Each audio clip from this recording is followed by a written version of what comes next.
For more than 10 years, I've dedicated my life to being a firefighter, witnessing events that most only encounter through news reports.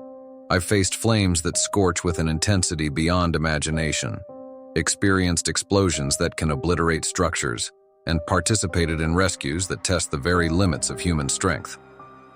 I've always viewed myself as resilient and steadfast, a doer, not one to be influenced by myths or tales of the supernatural. While the job is undeniably challenging, it feels like my true calling. I take immense pride in what I do, fully aware that each emergency response could mean saving a life. I've braved fierce fires, rescued individuals from perilous situations, and persevered through extreme risks. Yet nothing, neither the flames, the blasts, nor the rescues, could have prepared me for the eerie night I spent at Fire Station 55 in Bangor, California. I was a skeptic when it came to ghosts, convinced that the tales were mere fabrications, stories shared by seasoned firefighters to spook the newcomers and uphold tradition. And at Fire Station 55, those stories were abundant. The veterans at the station loved to share tales of its past, recounting how it was established during the gold rush, the numerous tragedies it had witnessed, and the legend of a firefighter's ghost who perished in a fire over 100 years ago. I often laughed off these stories, thinking the guys were just trying to tease the newcomer. However, everything changed one fateful night, the night that turned me into a believer. It was a chilly, quiet evening, and the station was eerily calm. The rest of the crew had left for the night, leaving only me and a young rookie who was fast asleep in his bunk.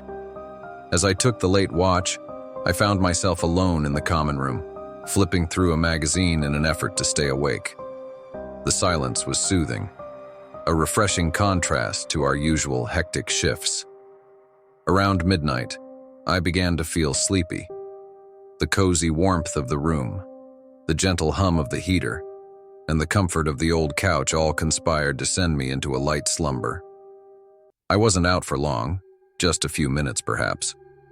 But when I stirred, something felt off. The room had grown colder, and an unusual stillness hung in the air, reminiscent of the calm before a storm. I propped myself up, rubbing the remnants of sleep from my eyes, and that's when I first heard it, the sound of footsteps. Initially, I assumed it was the rookie, perhaps getting up for a late-night bathroom trip. However, I quickly realized that the footsteps were too heavy and purposeful to belong to him. They reverberated through the station, slow and measured, as if someone was pacing deliberately. I called out, "Who's there?" but received no answer. The footsteps persisted, growing louder and closer, until they felt like they were right outside the common room door. My heart raced as I stood up and approached the door, expecting to find the rookie or one of the other guys who might have returned early. But to my surprise, the hallway was completely empty, the lights dimmed to their usual nighttime glow. Yet, the footsteps continued, retreating down the hall away from me. A shiver ran down my spine, but I reassured myself it was merely the wind or perhaps the old pipes creaking in the walls. I shut the door and returned to the couch, attempting to shake off the unsettling feeling that had enveloped me. Still, that sensation lingered, as if something unseen was observing me. I tried to concentrate on the magazine in my hands, but the words became a blur and my mind kept wandering back to the echoing footsteps. Suddenly, the lights in the common room began to flicker unexpectedly. They blinked once, twice, and then extinguished entirely, enveloping the space in complete darkness. My heart raced as I leaped to my feet, scrambling for the flashlight I always kept handy. The beam sliced through the shadows, yet it did little to alleviate the rising fear within me. As I scanned the room with the light, I heard it again, the footsteps. This time they were quicker, more urgent, as if someone was sprinting toward me. The sound echoed down the hallway, drawing nearer to the common room. I instinctively stepped back, gripping the flashlight tighter, preparing myself for whatever might emerge. Just as abruptly as they had begun, the footsteps ceased. The silence that followed was overwhelming, closing in on me from every direction. I stood there, paralyzed, straining to catch any noise, any indication that I wasn't alone. But there was nothing. Then I sensed it, a heavy pressure on my chest, as if something, or Someone was pinning me down. I attempted to move, to cry out, but I was utterly immobilized. It felt as though the very air had been drawn from the room, leaving me gasping for breath. My thoughts raced wildly, a wave of panic washing over me as I fought against the unseen force pinning me down. I attempted to scream for help, but no sound escaped my lips. I felt utterly trapped and powerless, the weight pressing me deeper into the floor. It seemed like an eternity, though it was likely just a few minutes before the pressure finally released. A sudden gust of cold air rushed through the room, and the lights flickered back to life. I crumpled to the ground, struggling to catch my breath, my heart racing furiously. For a brief moment I lay there, too rattled to move. Then, the thought of the rookie jolted me into action, and I hurried down the hall to check on him.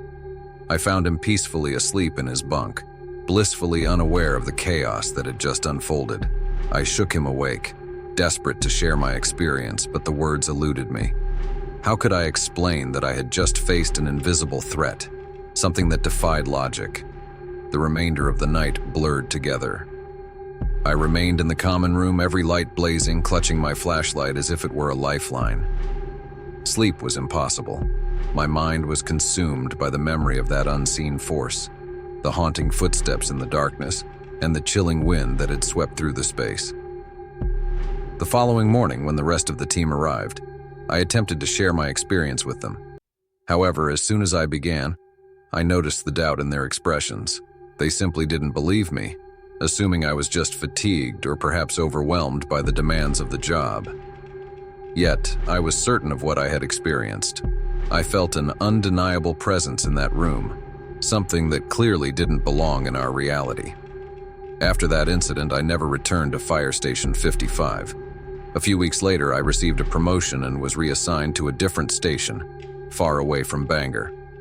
I hoped that the physical distance would allow me to move on from that haunting experience, but I soon realized I was mistaken. The recollection of that night lingers in my mind, serving as a persistent reminder of the mysteries we grapple with and the inexplicable phenomena that surround us. I've attempted to make sense of it all, convincing myself it was merely a dream or perhaps a figment of my imagination fueled by fatigue. Yet deep within, I recognize the reality. Fire Station 55 is indeed haunted. There exists something ominous and sinister that seems to thrive on the living. I can't pinpoint what it is or the reason for its presence, but I am not alone in this awareness. Over time, I've gathered tales from fellow firefighters who have also experienced the station's eerie atmosphere, accounts of odd sounds, chilling drafts, and an unsettling sensation of being observed. However, these discussions remain hushed, as if there's an unspoken agreement to ignore it, hoping it will remain dormant. But I understand the truth. Whatever it is, it continues to linger, biding its time for the next unsuspecting firefighter to lower their defenses. I can't shake the thought that it may one day seek me out again. Even now, in my new location, distant from Bangor, I occasionally sense its lingering presence. A chill breeze sweeps through the room. A shadow flits at the edge of my vision, and the sound of footsteps reverberates in the darkness. I attempt to convince myself that it's merely my imagination, that I'm allowing my fears to overwhelm me. Yet deep down, I understand the reality. You can never fully escape the memories that haunt you. For me, Fire Station 55 will forever remain a site of dread, a place where the boundary between the living and the departed feels alarmingly fragile. If you enjoyed this chilling tale, make sure to like this video and subscribe to the channel for more terrifying stories. And remember, sometimes the most horrifying monsters aren't the ones that chase you, but the ones that wait patiently for you to come to them.